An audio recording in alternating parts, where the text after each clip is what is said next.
السلام علیکم۔ یہ ایک سوال آیا کہ قرآن کے نزدیک دوست کون ہے؟ ہم جنہیں دوست کہتے ہیں قرآن انہیں کس نظر سے دیکھتا ہے؟ دوست وہ نہیں جو صرف ساتھ میں زندگی گزارے، ہنسے، بلکہ وہ جو حق سے دور نہ کرے۔ تو یہ بہرحال ایک اہم سوال ہے کہ قرآن کی روشنی میں اس کی کیا حقیقت ہے، کیونکہ ہمارے چینل قرآنک لیسنس آفیشیلز کا واحد مقصد یہی ہے کہ ہم اللہ کی بات کو، یعنی اللہ کی حدیث کو، قرآن کی آیتوں کو آسان اردو زبان میں لوگوں تک پہنچا دیں تاکہ وہ اس پیغام پر عمل کریں اور وہ نتائج حاصل کریں جو اللہ دینا چاہتا ہے۔ اگر ایسا نہیں کریں گے تو یقینی سی بات ہے جس طرح آج مسلمان دنیا بھر میں ذلیل و خوار ہے تو ایسا ہی ہمیشہ رہے گا اور کبھی تبدیلی نہیں آ سکے گی۔ تو آئیے ہم دیکھتے ہیں کہ قرآن اس بارے میں کیا کہتا ہے۔ چند الفاظ پہلے ذرا سا وضاحت کے لیے کہ ذرا تصور کریں، ایک شخص قیامت کے دن اپنے ہاتھ کاٹتے ہوئے کہہ رہا ہے کہ کاش میں نے فلاں شخص کو دوست نہ بنایا۔ سوال یہ ہے کہ آخر اس دوستی میں ایسا کیا تھا؟ قرآن دوستی کو صرف جذبات، مزاج یا ساتھ وقت گزارنے سے نہیں ناپتا۔ سوال یہ ہے آپ کے دوست آپ کو کس سمت لے جا رہے ہیں۔ انسان افسوس کرے گا کہ فلاں دوست نے اسے حق سے دور کر دیا۔ اس بات کو بھی مد نظر رکھیں، کیا آپ کا سب سے قریبی دوست قیامت کے دن آپ کا سب سے بڑا افسوس کنندہ بن سکتا ہے؟ ایک خطرناک سوال، کہیں ہم دوستی کے نام پر اپنی آخرت کو خراب نہیں کر رہے؟ قرآن کہتا ہے کچھ دوست ایسے ہیں جن سے انسان قیامت میں بھاگنا چاہے گا۔ کیا ہر وہ شخص جو آپ کے ساتھ وقت گزارتا ہے واقعی دوست ہے؟ دوست وہ جو آپ کو خوش رکھے یا وہ جو آپ کو حق کے قریب لے جائے؟ تو یہ فیصلے بہرحال آپ کو خود کرنے ہیں۔ تو سب سے پہلے آئیے سورہ الفرقان اور اس کی آیت نمبر 27، 28، 29 ان تین آیتوں کو دیکھ لیں، 25 کی 27 to 29۔ پہلے آپ کے سامنے مروجہ روایتی ترجمہ پیش کر دوں گا اور پھر ہم اس کی حقیقت جاننے کے لیے جو وضاحت کریں گے اس میں آپ کو آپ کے سوالات کے جوابات بھی ملتے رہیں گے۔ اور جس دن ظالم اپنے ہاتھوں کو کاٹ کھائے گا اور کہے گا اے کاش میں نے رسول کے ساتھ راستہ پکڑ لیا ہوتا۔ اب دیکھیے یہاں بات کیا ہو رہی ہے۔ وَيَوْمَ، اور وہ دورانیہ، یعض الظالم، کاٹ کھائیں گے خاص ظلم کرنے والے، علی یدیہ، اپنی قوتوں پر، یقول، یہ کہے گا، یا لیتنی، اے کاش میں اتخذت مع الرسول سبیلا، میں نے پکڑا ہوتا الرسول کے ساتھ راستہ۔ یاد رکھیں قرآن میں جہاں بھی الف لام کے ساتھ الرسول آیا خاص پیغام، تو وہ دراصل اللہ کی کتاب کے لیے ہی آیا ہے، یعنی قرآن کے لیے آیا ہے۔ تو وہ دورانیہ کہ جس میں وہ لوگ جو اللہ کی آیتوں کا انکار کرتے ہیں، سب سے بڑے ظالم اللہ انہی کو کہتا ہے، تو ایسے لوگ جو اللہ کی حدیث کا انکار کرتے ہیں، اللہ کی آیتوں کا انکار کرتے ہیں، وہ کاٹ کھائیں گے اپنی ہی قوتوں پر اور کہیں گے کہ اے کاش میں نے رسالے کے ساتھ راستہ پکڑا ہوتا، میں نے الکتاب کے ساتھ راستہ پکڑا ہوتا، میں نے اس قرآن کے ساتھ راستہ پکڑا ہوتا۔ ہائے میری شامت، کاش میں فلاں کو دوست نہ بناتا۔ پھر کہے یا ویلتا، اور یہ واویلا ہے، لیتنی کہ کاش میں، لم اتخذ، نہیں میں پکڑتا، فلانا خلیلا، فلاں کو دوست۔ یہ لفظ فلاں اس لیے آیا ہے کہ ہر شخص کا دوست الگ الگ ہے، کیونکہ قرآن دنیا کے تمام انسانوں کے لیے ہے، لہذا اس میں ایسے الفاظ استعمال ہوئے ہیں جو دنیا کے ہر انسان پر لاگو ہو سکے۔ دنیا کا ہر انسان چاہے وہ کسی خطے میں کہیں بھی بیٹھا ہو، کالا ہو، گورا ہو، عربی ہو، اجمی ہو، دنیا کے کسی خطے کا ہو، کسی حالات میں رہ رہا ہو، وہ سب کو ہدایت ملے۔ اس کے بعد اگلی آیت کہہ رہے کہ البتہ اس نے مجھے نصیحت سے بہکایا، اس کے بعد جب کہ وہ میرے پاس پہنچ گئی، اور شیطان انسان کو عین وقت پر تنہا چھوڑ جانے والا ہے۔ اب دیکھیے یہاں کیا بات ہو رہی ہے. لقد اضلنی، یقیناً خوب گمراہ کیا مجھے، ان ذکر، خاص یاد دہانی کے بارے میں. یاد رکھیے ذکر بھی اللہ قرآن کو ہی کہتا ہے، اسی قرآن میں خاص یاد دہانی موجود ہے. بعد از جانی، بعد اس کے جب وہ میرے پاس آ گئی. وکان الشیطان، اور ہے خاص سرکش، للانسان، انسانوں کے لیے، خذولا، خزالت کا باعث، خزل کرنے والا یعنی آپ کو دوسروں کے سامنے شرمندہ کر دینے والا. تو دیکھیے ان آیتوں میں اللہ نے کس قدر واضح طور پر بتا دیا. ایک تو یہ کہ اس دورانیے کو یہ ظالم لوگ جنہوں نے اللہ کی آیتوں کا انکار کیا ہے وہ اپنی قوتوں پر خود ہی کاٹ کھائیں گے، اور وہ کہیں گے کہ کاش میں نے پکڑا ہوتا اس رسالے کے ساتھ راستہ. پھر وہ یہ بھی واویلا کریں گے کہ کاش میں نے فلاں کو دوست نہیں پکڑا ہوتا. کس لیے کہ یقیناً مجھے گمراہ کر دیا، مجھے بھٹکا دیا یاد دہانی کے بارے میں.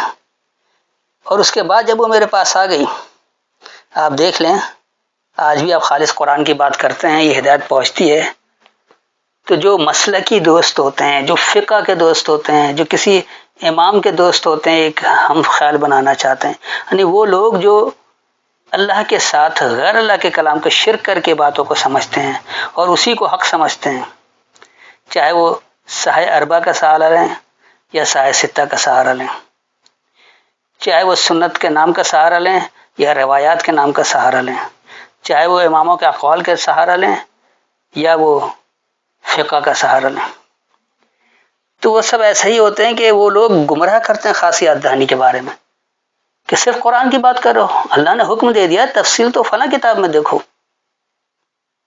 تو کیا یہ قرآن سے آپ کو بھٹکا نہیں رہے، گمراہ نہیں کر رہا؟ اسی لیے آگے اللہ یہ بھی بتا دے رہا کہ جو خاص سرکش لوگ ہیں انسانوں کے لیے خزالت کا باعث بنتے ہیں. تو یہ شیطان کوئی الگ مخلوق نہیں ہے، وہ اللہ کے مقابلے میں کوئی وجود نہیں ہے جو ہمیشہ سے اور ہمیشہ رہے گا. اول و آخر کی کیفیت صرف اللہ کی ہے، شیطان کی نہیں. کیونکہ شیطان قرآن میں کہا یا سرکش کو، تو ہر وہ انسان جو خاص سرکش ہوتا ہے انسیت والوں کے لیے، عام انسانوں کے لیے، وہ انسان جو انسیت رکھتا ہے اس کے لیے وہ خزالت کا باعث بن جاتا ہے، شرمندگی کا باعث بن جاتا ہے. وہ کہتا ہے کہ ارے تم خالص قرآن کی بات سن رہے ہو، قرآن سمجھنا ہے تو آپ کو 21 علوم آنے چاہیے. قرآن سمجھنا ہے تو آپ کسی عالم سے سمجھیں، آپ اپنے مسلک کے علماء سے سمجھیں. قرآن سمجھنا ہے تو آپ عربوں سے سمجھیں جن کی زبان عربی ہے. تو یہ سب کچھ جو روایتی باتیں ہیں یہ کون کرتا ہے؟ وہ جو سرکش ہوتا ہے اللہ کا. وہ کہتا ہے کہ اللہ کی بات مکمل نہیں ہے، اللہ نے ہدایت کی کتاب نامکمل دی ہے، اللہ نے حکم دے دیا اور تفصیل اس کتاب میں نہیں دیا، تفصیل کے لیے فلاں کتاب کو پکڑا جائے. تو یہ اللہ پر وہ جھوٹ الزام تراشی کرتے ہیں، یعنی افترا اللہ الکذب، اسی کو کہا گیا ہے کہ لوگ اللہ پر جھوٹ الزام تراشی کرتے ہیں کہ اللہ نے حکم دیا تفصیل نہیں دیا، جبکہ اللہ کہہ رہا ہے کہ میں اس کی آیتوں میں حکم اور تفصیل دونوں دیتا ہوں. لیکن یہ ایسے سرکش لوگ ہیں جو انسیت کی طرف آتا ہے، جو اللہ کی بات کو سمجھنا چاہتا ہے اس کو بھی خزالت کی طرف لے جاتے ہیں، شرمندہ کروا دیتے ہیں اس آیت کی، اس حدیث کی نافرمانی کروا کے. تو کیا ایسے لوگوں کو دوست کہنا ٹھیک ہے؟ کیا یہ لوگ دوست کہلانے کے قابل ہیں؟ ہرگز نہیں، ایسا ہو ہی نہیں سکتا. اس لیے کہ یہ لوگ آپ کو اللہ سے دور کر رہے ہیں، حقیقت سے دور کر رہے ہیں. یہ آپ کے ہرگز دوست نہیں ہیں بلکہ دشمن ہیں. اب آئیے ایک دوسری آیت سے اس کی مزید ذرا وضاحت کر دی جائے. تو اس کے لیے آپ سورہ الزخرف اور اس کی آیت نمبر 67 دیکھ لیں، یعنی 43 کی 67. پرہیزگاروں کے سوا اس دن تمام دوست ایک دوسرے کے دشمن ہوں گے. یہ ہے مروجہ روایتی ترجمہ. تو کیا دوست بناتے وقت آپ دیکھتے ہیں کہ وہ پرہیزگار ہے یا نہیں ہے؟ تو یہاں بھی بات کو سمجھیں کہ اللہ کیا کہہ رہا ہے. الاخلاء ہر وہ خاص دوست، خلل اس کا مادہ ہے اور خلیل دوست کو ہی کہا جاتا ہے، یہ اس کی جمع ہے۔ تو ہر وہ خاص دوست یوم اذن اس دورانیہ بعضهم لبعض عدو ان کے بعض کے لیے دشمن ہے۔ تو جو دنیا میں دوست بنے ہوئے ہیں، جو آپ کو ہنسی مذاق کرتے ہیں، دنیا کے ساتھ لے کر چلتے ہیں، پیسے میں آپ کے مددگار بن جاتے ہیں، کاروبار میں آپ کے مددگار بن جاتے ہیں، تفریح میں آپ کے مددگار بن جاتے ہیں، گھومنے پھرنے میں آپ کے مددگار بن جاتے ہیں، دوست بن جاتے ہیں، لیکن اگر وہ اللہ کی بات سے آپ کو روک رہے ہیں، آپ کو حق کی طرف جانے سے رکاوٹ بن رہے ہیں، تو یاد رکھیے وہ آپ کا دوست نہیں بلکہ دشمن ہے۔ اس لیے اللہ نے لفظ استعمال کیا کہ بعضهم لبعض ان کے بعض کے لیے عدو دشمن ہے۔ سب نہیں ہوتے، کیونکہ بہت سے دوست ایسے ہیں جو کہتے ہیں واقعی یہ بات تو قابل غور ہے، سوچنا چاہیے، سمجھنا چاہیے، ہمیں اپنی عقل سے فیصلے کرنے چاہیے کہ واقعی ہم اللہ کی بات سمجھ رہے ہیں، مان رہے ہیں، یا ہم آنکھ بند کر کے بغیر سوچے سمجھے اپنی فقہوں کے پیچھے چل رہے ہیں، غیر اللہ کے کلام کے پیچھے چل رہے ہیں۔ تو بہت سارے دوست آپ کو بھٹکنے کی راہ سے ہدایت کی راہ کی طرف لے آتے ہیں، غیر اللہ کے دیے گئے راستے پر چلنے کے بجائے آپ کو اللہ کے راستے پر لے آتے ہیں، غیر اللہ کی فرما برداری سے بچا کر آپ کو اللہ کی فرما برداری کی طرف لے آتے ہیں۔ تو ایسے دوست کہلانے کے حقدار ہیں، ایسے دوست آپ کے لیے فائدہ مند ہیں۔ اللہ بھی کہتا ہے کہ آپ ایسے کو دوست بنائیں۔ تو یہاں پر جو لفظ استعمال ہوا ہے، تو ہر وہ خاص دوست اس دورانیہ ان کے بعض کے لیے دشمن ہیں، الا المتقین صرف جو پابند رہنے والے ہیں، صرف جو بچنے والے ہیں۔ تو یقینی سی بات ہے جو اللہ کے احکامات کی پابندی اختیار کرتے ہیں، جو اللہ سے بچنے والے ہوتے ہیں، جو اللہ کے احکامات کی مکمل فرما برداری اختیار کرنے والے ہوتے ہیں، وہ لوگ دوستی اس طرح سے نبھاتے ہیں کہ آپ کو اگر کوئی ایسا کام کرتے ہوئے دیکھتے ہیں، کوئی آپ کا ایسا عمل دیکھتے ہیں جو اللہ کے حکم کے خلاف ہے، جو اللہ کی فرما برداری کے خلاف ہے، تو وہ آپ کو رہنمائی کرتے ہیں کہ دیکھو اللہ کی کتاب کیا کہہ رہی ہے۔ جس طرح وہ خود اللہ کے فرما بردار ہوتے ہیں، وہ چاہتے ہیں کہ ان کا دوست جو ہے ان کے لیے قابل احترام ہے، وہ چاہتے ہیں کہ اپنی طرح اسے بھی اللہ کا فرما بردار بنا دیں، بجائے اس کے کہ وہ غیر اللہ کی فرما برداری اختیار کیے ہوئے۔ وہ اس عمل کو فروغ دے رہا ہے جس کا حکم اللہ نے نہیں دے رکھا ہے، تو اسے وہ بچاتے ہیں ایسے عمل سے جو اللہ کا حکم نہیں، اللہ کے حکم کی طرف لے آتے ہیں تاکہ وہ بھی اللہ کے قریب آ جائے، اللہ کا فرما بردار بن جائے، تو وہ اس کی آخرت کی زندگی سنوار دیتے ہیں۔ لہذا ایسے دوست ہی بنانے کا اللہ نے حکم دے رکھا ہے۔ دوست آپ کے ایسے ہی ہونے چاہیے جو آپ کو قیامت کی رسوائی سے بچائیں۔ تو وہ خود بھی اللہ کے احکامات کے پابند ہوتے ہیں اور وہ چاہتے ہیں کہ آپ بھی اللہ کے احکامات کے پابند بن جائیں۔ تو یہ ایک اچھی کاوش ہے، اور حقیقت میں دوست تو صحیح کہتے ہیں جو آپ کی آخرت کی زندگی سنوار دے۔ ایسا نہیں کہ دنیا کی زندگی تو بہترین بنانے میں آپ کا مددگار معاون ہے، لیکن آخرت کی زندگی آپ کی برباد کرنے میں بھی وہ آپ کے ساتھ ہو، ایسا نہیں ہونا چاہیے۔ آپ کی آخرت کی زندگی بچانے والا ہو، آپ کی آخرت کی زندگی سنوارنے والا ہو، اس کو بہتر کرنے والا ہو، وہ دوست کہلانے کا حقدار ہے۔ جو دنیا کی زندگی آپ کی بہتر بنا رہا ہے اور آخرت کی برباد کر رہا ہے، ایسے لوگ دوست کہلانے کے حقدار نہیں ہیں۔ حجت تمام کرنے کے لیے ایک اور آیت کو آپ دیکھ لیں، سورہ بنی اسرائیل اور اس کی آیت نمبر 73، 17 کی 73۔ اور اس وحی سے جو ہم نے تمہاری طرف کی ہے، قریب تھا کہ وہ تمہیں اس سے بچلا دیں، پھسلا دیں، تاکہ ہم پر اس وحی کے سوا تم جھوٹ باندھو، اور اس صورت میں البتہ وہ تمہیں دوست بنا لیتے۔ اب اس آیت کو دیکھیے، یہاں اللہ کیا ہدایت دینا چاہتا ہے، گو کہ روایتی ترجمے سے بھی بات واضح ہے، تھوڑا سا غور و فکر کرنا پڑے گا، تھوڑی عقل استعمال کرنی پڑے گی۔ اگر الفاظ کو صحیح سمجھ لیں تو بات بہت واضح ہے۔ وَإِن كَادُوا، اور یہ کہ قریب ہے، لَيَفْتِنُونَكَ، ضرور وہ تمہیں فتنے میں ڈال دیں یا تمہیں آزمائش میں ڈال دیں، عَنِ الَّذِي، اس کے بارے میں جو کہ اوحینا الیک، ہم نے حکم کیا ہے تمہاری طرف، لتفتری علینا غیرہ، افترا کرنے کے لیے یعنی جھوٹ گھڑنے کے لیے ہم پر اس کے علاوہ۔ تو اللہ نے جو کہا ہے اس کے علاوہ وہ اللہ پر جھوٹ گھڑتے ہیں۔